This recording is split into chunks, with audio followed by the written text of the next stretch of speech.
Hi guys, ಒಬ್ಬರು ಅಕ್ಕ ನನಗೆ ಅವ್ರ ಪ್ರಾಬ್ಲಮ್ನ ಮೆಸೇಜ್ ಮಾಡಿದ್ದಾರೆ. ಇಫ್ ಇನ್ ಕೇಸ್ ಸಾಧ್ಯವಾದರೆ ಈ ಪ್ರಾಬ್ಲಮ್ಗೆ ಸೊಲ್ಯೂಷನ್ ಕೊಡೋಣ ಬನ್ನಿ. ಪ್ರಾಬ್ಲಮ್ ನಾವು ಕೇಳ್ಕೊಳ್ಳಿ. Hi bro, I am a third year CSE student. Still I haven't learned any programming language and I think I don't have any skills. Do you think I will get placed in a company if I start learning it now? Guys, problem ಏನಂತ ಅಂದರೆ ಅವರು third year engineering student ಆಯಿತಾ, and ಅವ್ರು ಇನ್ನೂ third ಇಯರಿಗೆ ಬಂದರು ಯಾವುದೇ ಒಂದು single programming ಲ್ಯಾಂಗ್ವೇಜ್ನ ಕಲ್ತಿಲ್ಲ.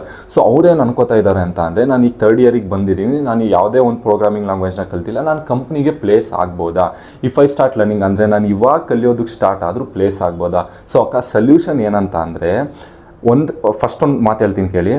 ಫೋರ್ತ್ ಇಯರಿಗೆ ಎಂಡಿಗೆ ಬರ್ತಾರಲ್ಲ, ಫೋರ್ತ್ ಇಯರಿಗೆ ಎಂಡಿಗೆ ಬಂದು 6 ತಿಂಗಳು ಕರೆಕ್ಟಾಗಿ ಡೆಡಿಕೇಶನ್ ಕೊಟ್ಬಿಟ್ಟು ಕೂತ್ರು ಒಳ್ಳೊಳ್ಳೆ ಕಂಪ್ನಿನ ಕ್ರ್ಯಾಕ್ ಮಾಡ್ತಾರೆ. ಸೊ ನಿಮ್ಮ ಹತ್ರ ಇನ್ನು 1.5 ಇಯರ್ ಟೈಮ್ ಇದೆ. ಸೊ ಈ ಟೈಮಲ್ಲಿ ನೀವು ಏನು ಮಾಡೋಕ್ಕಾಗಲ್ಲ ಹೇಳಿ. ಸೊ ಪ್ಲ್ಯಾನ್ ಹೇಳ್ತೀನಿ ಕೇಳಿ. ಏನು ಮಾಡಿ ಅಂತ ಅಂದರೆ, ಸ್ಟಾರ್ಟಿಂಗ್ 6 ಮಂತ್ ಏನು ಮಾಡಿ ಅಂತ ಅಂದರೆ, ವೆಬ್ ಡೆವಲಪ್ಮೆಂಟ್ನ ಸ್ಟಾರ್ಟ್ ಮಾಡಿ. ಸೊ ಇಫ್ ಇನ್ ಕೇಸ್ ನೀವೇನಾದರೂ ಯಾವುದಾದ್ರು ಕಂಪ್ನಿನ ಕ್ರ್ಯಾಕ್ ಮಾಡಬೇಕಂತ ಇದ್ರೆ ಫಸ್ಟು ವೆಬ್ ಡೆವಲಪ್ಮೆಂಟ್ನ ಸ್ಟಾರ್ಟ್ ಮಾಡಿ. ವೆಬ್ ಡೆವಲಪ್ಮೆಂಟ್ ಏನಕ್ಕೆ ಸ್ಟಾರ್ಟ್ ಮಾಡಿ ಅಂತ ಅಂದರೆ, ಇಫ್ ಇನ್ ಕೇಸ್ ಫ್ಯೂಚರಲ್ಲಿ ಹ್ಯಾಕಥಾನ್ ಏನಾದರೂ ನಿಮಗೆ ಆಪರ್ಚುನಿಟೀಸ್ ಬಂತು ಅಂತ ಅಂದರೆ ಅದನ್ನು ಅಟೆಂಡ್ ಮಾಡ್ಬೋದು. ವೆಬ್ ಡೆವಲಪ್ಮೆಂಟ್ನ ಕಂಪ್ಲೀಟಾಗಿ ಮುಗಿಸಿದ ಮೇಲೆ ಏನು ಮಾಡಿ ಅಂತ ಅಂದರೆ, DSAನ ಸ್ಟಾರ್ಟ್ ಮಾಡಿ. ಹೆಂಗೂ ಫೋರ್ತ್ ಇಯರಿಗೆ ಎಂಟರ್ ಆಗಿರ್ತೀರಾ, you should start learning DSA start ಮಾಡಿದ್ರೆ ದಿನ 2 to 3 ಪ್ರಾಬ್ಲಮ್ಸ್ನ ಸಾಲ್ವ್ ಮಾಡೋದಕ್ಕೆ ಸ್ಟಾರ್ಟ್ ಮಾಡಿ. ಇದನ್ನ ವಿತಿನ್ 6 ಮಂತ್ಸು ಮಾಡಿ ಮುಗಿಸಿ ಈ ವರ್ಡನ್ನು. ಸೊ ಆಮೇಲೆ ಉಳಿಯೋ 6 ಮಂತ್ಸಲ್ಲಿ ಏನು ಮಾಡಿ ಅಂತ ಅಂದರೆ, ಪ್ಲೇಸ್ಮೆಂಟ್ ರಿಲೇಟೆಡ್ ಟಾಪಿಕ್ಸ್ ಇರುತ್ತಲ್ಲ, ಈ OS ಆಗಿರ್ಬೋದು, CN ಆಗಿರ್ಬೋದು, ಕಂಪ್ಯೂಟರ್ ನೆಟ್ವರ್ಕ್ಸ್ ಅದು ಇದು ಎಲ್ಲ ಇರುತ್ತಲ್ಲ, ಸೊ ಅದನ್ನು ಕಲಿಯೋದಕ್ಕೆ ಸ್ಟಾರ್ಟ್ ಮಾಡಿ. ಅದ್ರ ಕಲಿಯೋದ್ರ ಜೊತೆನೆ DSA ಮತ್ತು ವೆಬ್ ಡೆವಲಪ್ಮೆಂಟ್ ಏನು ಕಲ್ತಿರ್ತಿರಲ್ಲ ಅದ್ರ ಪ್ರಾಕ್ಟೀಸ್ನ ಟಚ್ಚಲ್ಲೇ ಇಟ್ಕೊಡಿ.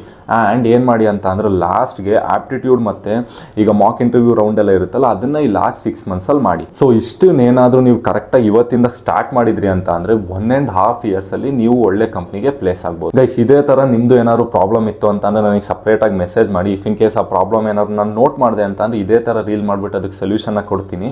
ಆ್ಯಂಡ್ ಇಲ್ಲಾಂದರೆ ಕಮೆಂಟ್ ಸೆಕ್ಷನಲ್ಲೂ ಕಮೆಂಟ್ ಮಾಡಿ, ನಾನು ಅದಕ್ಕೆ ಸೊಲ್ಯೂಷನ್ನ ಕೊಡ್ತೀನಿ. ನೆಕ್ಸ್ಟ್ ಬರೋ ಫರ್ದರ್ ರೀಲ್ಸ್ ಯಾವ ಥರ ಇರುತ್ತೆ ಅಂದರೆ, ಬೇಸಿಕಲಿ ಇದೇ ಥರ ಇರುತ್ತೆ. ನೀವು ಕೊಟ್ಟಿರೋ ಪ್ರಾಬ್ಲಮ್ಗೆ ನಾನು ಏನು ಮಾಡ್ತೀನಿ ಅಂದರೆ ಸೊಲ್ಯೂಷನ್ನ ಕೊಡೋದಕ್ಕೆ ಸ್ಟಾರ್ಟ್ ಮಾಡ್ತೀನಿ. ಫ್ಯೂಚರಲ್ಲಿ ಏನಾದರೂ ನಿಮ್ಮ ಪ್ರಾಬ್ಲಮ್ಗೂ ಸೊಲ್ಯೂಷನ್ ಸಿಗಬೇಕಂತ ಅಂದರೆ ನನ್ನ ಅಕೌಂಟ್ನ ಫಾಲೋ ಮಾಡ್ಕೊಳ್ಳಿ.